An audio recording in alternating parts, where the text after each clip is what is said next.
Tyranny only comes to your door in a uniform and a badge. And if the police say no, then the politicians are absolutely positively impotent. We're supporting the police to say no. You're listening to the Corbett Report. Welcome, friends. James Corbett here, CorbettReport.com, coming to you in a conversation that is being recorded on the 17th of November, 2020.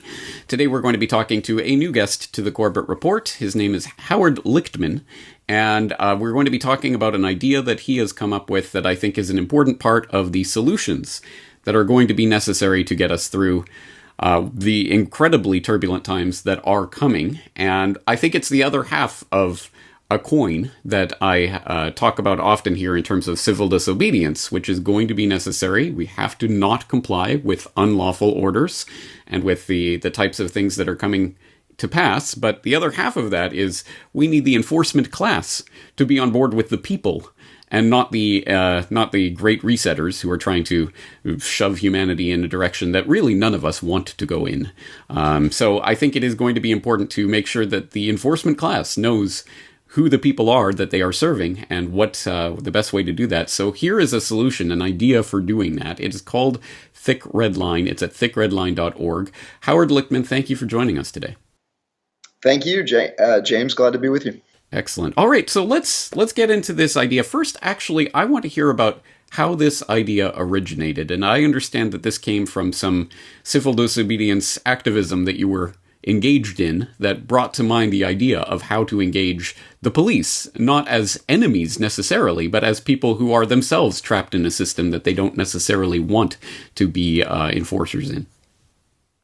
Yeah, absolutely. So I was in California in the beginning of the pandemic, and we were in the heart, myself and David Rodriguez were in the epicenter of COVID in California, according to the LA Times, Santa Clara. And we were the first to really go into the hospitals there, and on video expose empty tents, empty waiting rooms. I actually went through the testing procedure, got to the gentleman doing the testing, took off my mask, explained to him that I was an investigative journalist, and we began asking him, and he looked very, very nervous, but I began asking him, are you experiencing any more death or disease than the usual and customary seasonal flus and influenzas and pneumonias? And he said no, and they weren't even really doing that much testing in the epicenter of COVID in California. We talked to other employees that were openly speculating that it was a hoax. We also went into a Dominican hospital in Santa Cruz, California, where we found empty tents, empty waiting rooms as well. And right after that video went out, they took down the tents the next day. And so we knew that the government and the media wasn't being truthful about what was going on with COVID. They were exaggerating the lethality. They were exaggerating the communicability. And so we began organizing resistance in Santa Cruz and in the, San Jose area. And in Santa Cruz, we went to a meeting of kind of 10 friends that had got together, also didn't believe what the government and the media was telling them about COVID. And we helped them begin organizing resistance. And the next week we had 20 people, and the next week we had 35. And we were, marching through the streets of Santa Cruz with a bullhorn going, "It's just the flu, people. It's just the flu." And explaining to them, giving them some, understanding of what was really going on. And then that 35 grew to a Facebook group of over 400, and we began regularly turning out as many as 70, plus people at different events, some to reopen the beaches, some to reopen parks. We tried to support restaurateurs to reopen. And, we would go out in force, 70 people. We'd say, "We are reopening this beach." And we'd all step forward on the beach, and they'd, close the beach because, from 11 to 5, because that's when the COVID is active. It's not active, in the morning and then late evening. But, we'd go out at noon or 1 or 2 or whatever time it was, and the police would come, and the police would say, "You've got to get off the beach." And we'd say, "We're not getting off the beach." And we wouldn't argue the Constitution. We'd argue our natural law rights, that the government doesn't own the beach. There was never a moment where the government took over the ownership of the beach in the world, kind of a thing. And we would explain that when the police were using violence against peaceful people, that they are the criminals. And we would explain to them natural law, and they'd say, hey, we don't want to be doing this. We like going to the beach. We like having bonfires. What are we supposed to do? And I had a little bit of an epiphany, and because I've watched them get hammered down when they stand up, individually, like Greg Anderson did in Washington State. And I said, well, what you really need to do is you need to get together, either through your union or outside of your union, and you need to collectively refuse to enforce victimless crimes.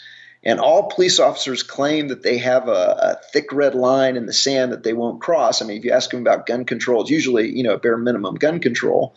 And so what we did is we said, well, really the logical and the moral place you need to draw the line is no victim, no crime. That is peace and equal rights for all. And you could see that they liked that idea. That was really, they were really thinking about it. And so then it kind of grew from there. One of my friends said, hey, I'll pay for a website. We began building a website. And then about 2 weeks ago, we launched. We raised over $1,000 in less than a week. And tomorrow we're announcing a major gift of $5,000 in Bitcoin Cash from Roger Ver. And so we're off to the races, and we're trying to recruit sheriffs, police chiefs, deputies, and officers to collectively refuse to enforce victimless crimes. Such an important idea, such a simple idea, such a powerful idea. And I think it speaks to the fact that although sometimes we can forget it depending on what side of that red line we're standing on, but these cops are humans as well. That they themselves are human beings who live in the same culture and in the same place that we do, and also experience some of the same pangs of doubt about whether what they are being asked to enforce is really the right thing. So it is important to speak to these people and appeal to their humanity. Let's talk about some of the interactions that you've had so far with police and their receptivity or lack thereof to this idea. So I'll tell you this: during the beach protests, in the 2 months that I was in the area, we shut down the police 8 times in 8 weeks. So every single time that they came out to try and get us to leave the beach, we would say no, and we would kind of lock arms ourselves.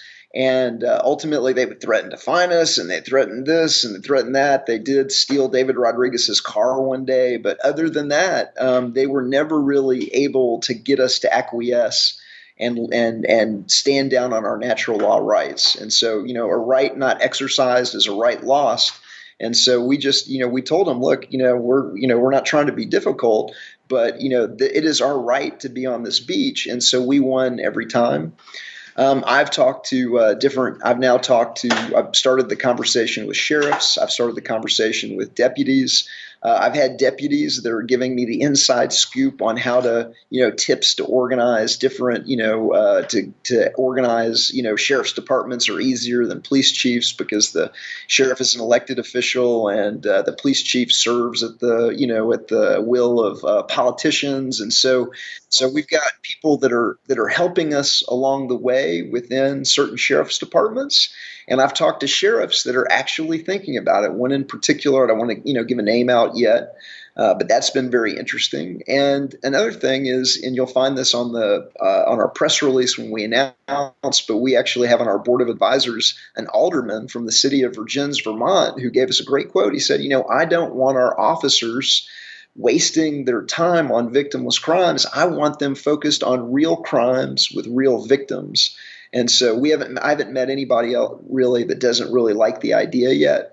And so it seems to be an idea that unites the people and the police against the politicians. And it really is the politicians that are trying to force the police to use violence and be immoral to either raise revenue or to, engineer social engineering or, what I would call economic warfare based on, disease models that have already proven to be flawed and incorrect. And so everybody seems to like the idea and nothing but positive so far. That's very good to hear, because I think this speaks to the way that we are trapped in by ideas and narratives that can be blown over with a strong gust of wind if we actually try. For example, I think that the police and the sheriffs and all these people are trapped in their own narrative of, oh, well, there's nothing we can do. We don't want to enforce these laws, but we have to. And on the flip side of that, a lot of people will go along with these mandates. Well, they closed the beach. I guess there's nothing we can do. Just got to stay home. And no one even thinks to break that condition. No, I'm going to go out to the beach, even though they are telling me not to do so, and I'm not going to leave unless they physically drag me off. And no one thinks to challenge these things, so they don't understand that actually maybe they can break out of these narratives that they've been given, and maybe there's a different way of handling this. So let's look at the vision of what you have for ThickRedLine. What is this campaign aiming at? Where is it going from here? How do you want it to spread? So, right now we're starting with the sheriffs that have already said no to some aspect of either the lockdowns or red flag laws. And for the viewers that aren't familiar with red flag laws, certain states are instituting gun confiscation, not widely, but just one by one. Maryland is a perfect example where they said, you have a Second Amendment, but if a neighbor or a friend or a police officer or a judge decides that you might be a danger to yourself, then we can come and we can take away your Second Amendment one at a time. And the first time that they did that in Maryland, I think it was a 63-year-old man that didn't want to give up his guns, and so they killed him. And they've now done 300 plus red flag law raids on different individual gun owners in the state of Maryland, including no-knock SWAT team raids. And in one of those no-knock SWAT team raids, a 20-something libertarian activist was shot dead in his bed while sleeping during this no-knock SWAT team raid. And so there have been sheriffs that have already said, we're not going to enforce red flag laws. We're not going to force these lockdowns. And so we're starting with them. We have a handbook at thickredline.org that explains to them, what natural law is. There's, 5 main transgressions. There's theft, murder, rape, assault, and trespass. And all of these are obviously wrong because there's a victim. And the word right, everybody says, I have a right to this, I have a right to that. Well, many people don't understand that the word right also comes from the natural law tradition, and a right is anything that's not a wrong. And so if you're not hurting somebody else, then you have a right to be doing whatever it is that you want to do, as long as you're not hurting somebody else. And when the police come and, because a politician wrote it down on a piece of paper, they use violence against overwhelmingly peaceful people, they become the criminals because they're actually committing a wrong, and they have to deal with the karma of that, even if it doesn't come immediately. And so, not only would this end the lockdowns and end the war on people that is called the war on drugs, but it would also save the taxpayers billions, and it would break the backs of drug cartels and pimps. It would keep hundreds of thousands of peaceful people out of for-profit prison where they're frequently forced to work as slave labor. But finally, it would restore respect to the police. And so everybody wins. The police wins. They don't want to be doing this. We've talked to them. I've talked to dozens and dozens of police officers. I know they don't want to be raising revenue on their friends and neighbors, but they haven't had a way out until now. And that way out is collectively refusing to do it, supported by the community. And we think that that's an idea that's got some legs. It seems to be taking off, and so that's what we're working on right now. Is we're starting with the sheriffs that we already know have the courage to say no to using violence on peaceful people. For people who want to find out more about this idea and what you're doing, how can they find that information? And for people who are already on board with this idea and want to help, how can they do that? So thickredline.org is the website, and on the website there's 2 things that you can do. You can download the handbook, and you can also sign up for some trainings, over Zoom that we're putting together that will teach you how to organize your own community and your own sheriff's department or sheriff's office or police department to go thick red line. We have cards for cops that you can order, and they explain the basics to rank and file deputies and officers, or the sheriff or the police chief.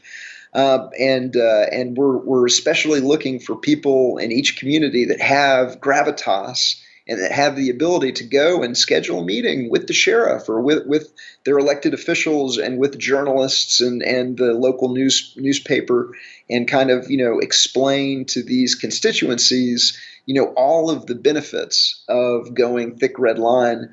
Right now, as you know, Black Lives Matter is pushing to defund the police.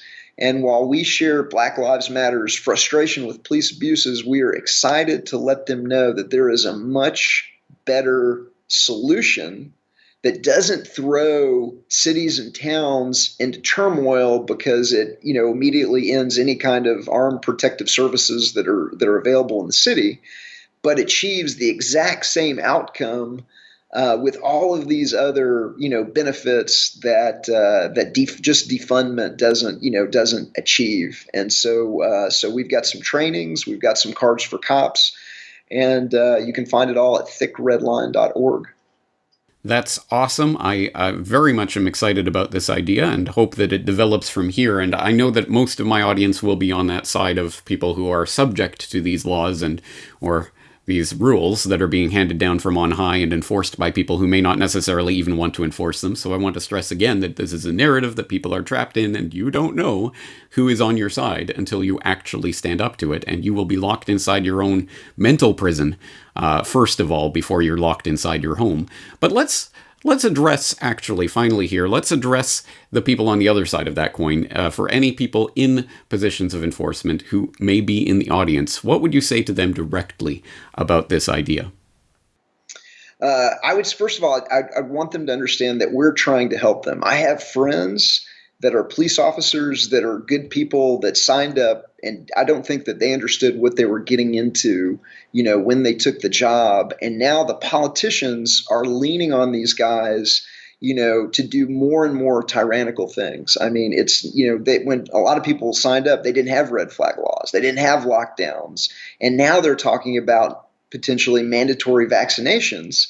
And so the police are now looking, for a way out.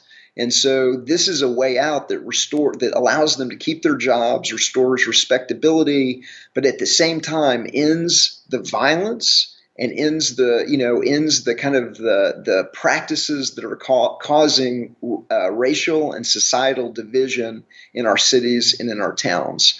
The majority, as far as I can tell, of the unintended deaths and the riots that come with them and everything else is almost always connected to the enforcement of victimless crimes, whether it was the no-knock, SWAT team raid that killed Breonna Taylor in Louisville, whether it was, choking Eric Garner out in New York City for selling, loose cigarettes. It's almost every single incident where the police are committing, these unintended killings with their unintended consequences. It is the enforcement of victimless crimes. They don't want to be doing that. They don't want to be, raising revenue on their friends and neighbors through what Sheriff Mack calls taxation through citation. And so they have the ability to say no. And that's really the good news. When the police are going after murderers, rapists, and thieves, everybody loves the police. Everybody loves the police when they're going after real crimes with real victims.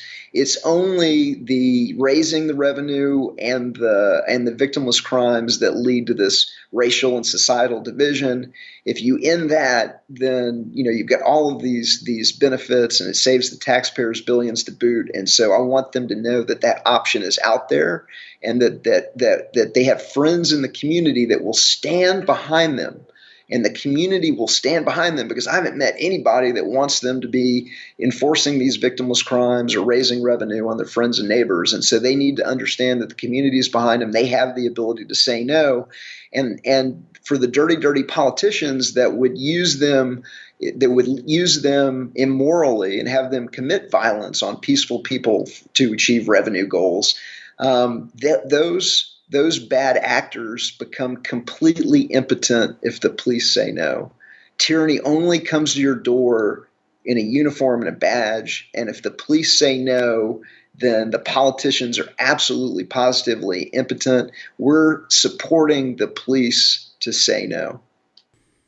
What an exceptionally powerful message and a powerful idea that should, I hope, resonate with the audience. Imagine police being heroes again, rather than subjects of villainy and scorn. So very, very interesting idea. Is there anything else you'd like to leave the audience with before we wrap up here? You nailed it. We're looking for heroes, and we're looking for we need at least 2 or 3 sheriff's departments or police departments to go first. And if you want to know what real courage is, there's nothing courageous about being stacked up 8 to 10 guys deep in body armor in a no-knock raid, SWAT team raid on a pothead or a gun owner. I don't call that courage. What I call courage is standing up against these politicians and saying, hey, we're not going to do it, supported by the community. That's real courage. We're looking for the first couple of heroes that want to go first, and I lean on your audience to help us identify those sheriffs, police chiefs, deputies, and officers that have the courage to go first, because that's what the world needs at this time. And hopefully this is an idea that doesn't just stay contained in the United States, but spreads out across the world. Because if the enforcement arm of the politicians say no, that could be something that could go global. And so we're looking for people to take it global as well. We're looking for heroes. Please help us find those heroes. Howard Lichtman, ThickRedLine.org. I hope people will check out the site and see if there's a way that they can get involved with this idea. And we're going to leave it there for today, but I hope you can join us again to update us on this idea as it develops. Thank you again for your time. Thanks, James. I appreciate it.